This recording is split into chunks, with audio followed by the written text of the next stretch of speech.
Aussie player ইস্টবেঙ্গলে আসছে, মিগুয়েলকে নিয়ে সমস্যায় পড়ল মোহনবাগান। নমস্কার বন্ধুরা, welcome to এসটিউনিক sports.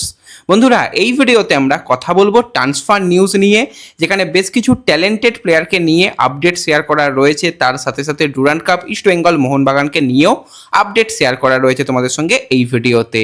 Interesting video হবে, পুরো ভিডিওটা দেখো। ভালো লাগলে অবশ্যই একটা করে লাইক করে দিও।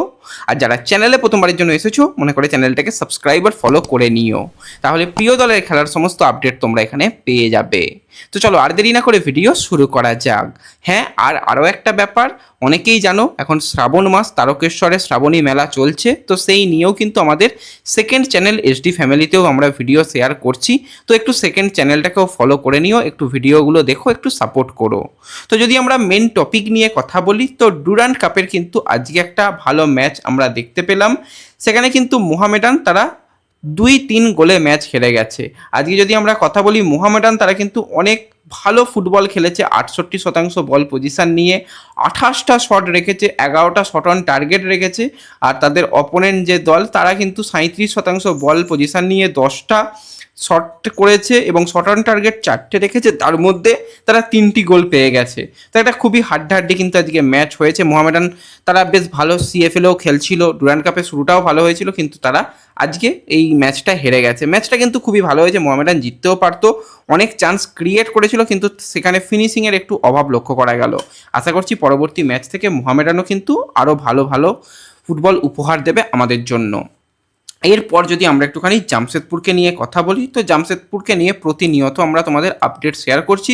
কারণ টাটা গ্রুপের মতন একটা গ্রুপ যদি এখান থেকে নাম তুলে নেয়, সেখানে বোঝাই যাচ্ছে যে আমাদের ইন্ডিয়ান ফুটবলের কি খারাপ অবস্থা।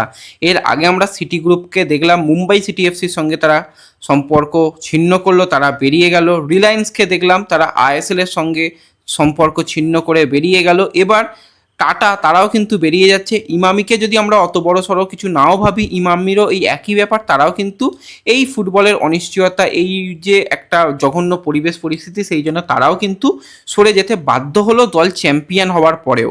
তো সেখানে জামশেদপুরের এই যে ভাবে যেটা তারা সিদ্ধান্ত নিয়েছে, সেই নিয়ে প্রত্যেকটা জামশেদপুরের প্লেয়ার তারাও কিন্তু আরও একবার ম্যানেজমেন্টকে আবেদন করছে যাতে জামশেদপুর খেলে, ইত্যাদি ইত্যাদি ব্যাপার।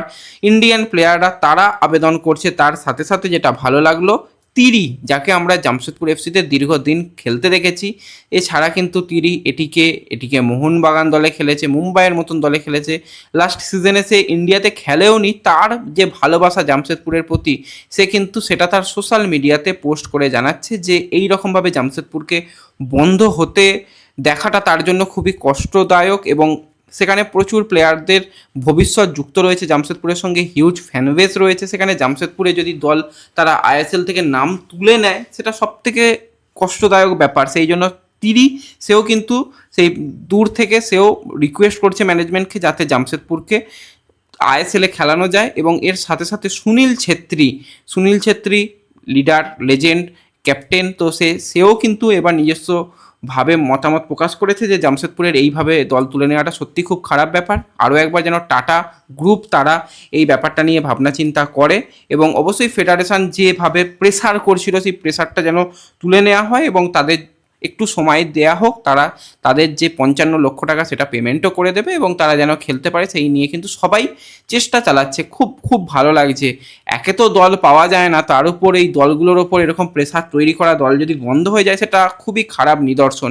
মানে কীরকম প্রেসার ভাবো, 31শে জুলাই পর্যন্ত ডেডলাইন ডেট ছিল, সেখান পর্যন্ত পেমেন্ট করলে তো ঠিকই রয়েছে। তারপরে পার ডে 1 লক্ষ টাকা করে এক্সট্রা, মানে 55 লক্ষ, ধরো এই যা যে 2 দিন হয়ে গেল আরও 2 লক্ষ, 57 লক্ষ হয়ে গেল। এইরকম পার ডে 1 লক্ষ টাকা করে, যতদিন না পেমেন্ট করতে পারছে ততদিন করে। এটা একটু বাড়াবাড়ি, তাদের সমস্যা বলেই তারা সমাধানের উপায় খুঁজছিল। কিন্তু যখন এত প্রেসার আসছে এবং যেহেতু সামনে কিছু দেখা যায় না, সবটাই অনিশ্চয়তা, সেই জন্যই তারা এই সিদ্ধান্ত নিয়েছিল।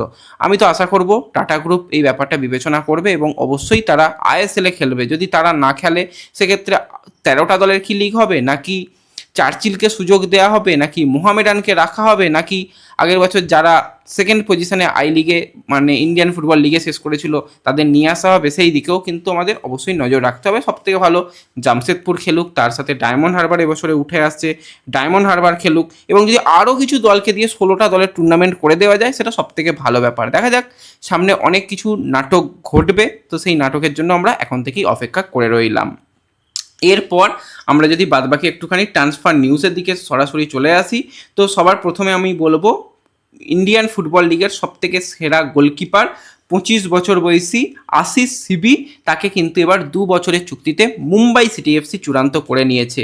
লাস্ট সিজনে আশিস সিবি কিন্তু দুর্দান্ত পারফরমেন্স করেছিল ডেম্পোর হয়ে, এবং ডেম্পোর হয়ে এতই ভালো সে পারফরমেন্স করেছিল, সেখানে তার 8টা ক্লিন শিট পর্যন্ত ছিল। তার আগে সুদেবার হয়েও তাকে আমরা ভালো করতে দেখেছি। ইস্ট বেঙ্গল মোহনবাগানের বিরুদ্ধেও ডেম্পো যখন লাস্ট সিজনে ম্যাচ খেলেছে সেখানেও এই আশিস সিবিকে খুবই ভালো পারফরমেন্স করতে দেখেছিলাম। তো মুম্বাইয়ের জন্য এটা একটা দুর্দান্ত সাইনিং হয়েছে বলতে হয়। গোলকিপার পজিশনে একটা এক্সপিরিয়েন্স গোলকিপার এবং ওয়ান অফ দ্য বেস্ট অপশানকে তারা সাইন করিয়ে নিয়েছে। তার মেডিকেল টেস্ট কমপ্লিট এবং তার অফিসিয়াল কনফার্মেশনও কিন্তু মুম্বাই সিটি এফসির তরফ থেকে এসে গেছে। তো এই আশিসকে আমরা এবার আইএসএল এর মঞ্চে 2টো সিজনের জন্য দেখতে পাবো।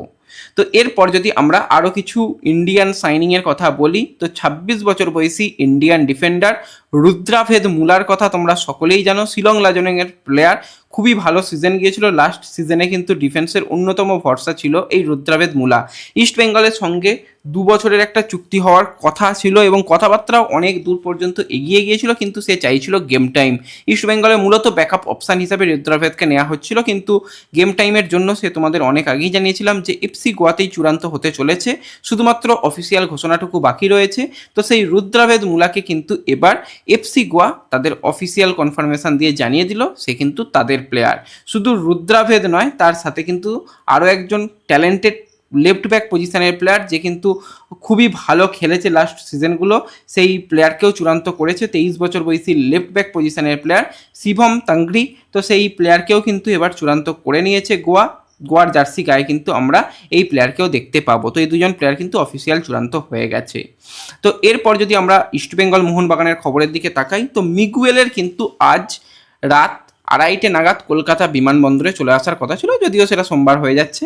তো যাই হোক, মিগুয়েল কিন্তু আজকে রাত্রে আসতে পারছে না, বিমান বিভ্রাট আরও কিছু কারণের জন্য কিন্তু আজই আসতে পারছে না। হয়তো আগামীকাল সে আসবে। সেই রকম টাইমের যেটা পারফেক্ট আপডেট আসবে সেটা জানতে পারলে অবশ্যই আমাদের সোশ্যাল মিডিয়া পেজে আমরা শেয়ার করে দেবো। তাই যারা এখনও আমাদের সোশ্যাল মিডিয়া পেজে যুক্ত হওনি, ডিসক্রিপশন বক্সের লিঙ্ক থেকে আমাদের সোশ্যাল মিডিয়া পেজে যুক্ত হয়ে যাও, তাহলে তোমরা জানতে পেরে যাবে কখন প্লেয়াররা আসছে, কী খুঁটিনাটি আপডেট, সমস্ত কিছু তো ভিডিও করে বলা সম্ভব হয় না। তো সেখান থেকে সেই আপডেটগুলো তোমরা অবশ্যই পেয়ে যাবে।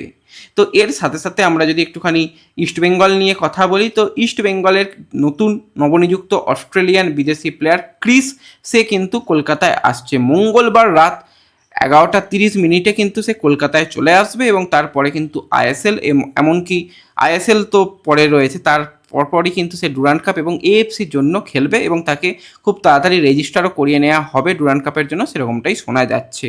তো এই ভিডিওতে এই আপডেটগুলোই শেয়ার করার ছিল। ভিডিও ভালো লাগলে লাইক শেয়ার করে দিও, চ্যানেলে প্রথমবারের জন্য এলে সাবস্ক্রাইব আর ফলো করে নিও। দেখা হবে পরবর্তী ভিডিওতে। ধন্যবাদ।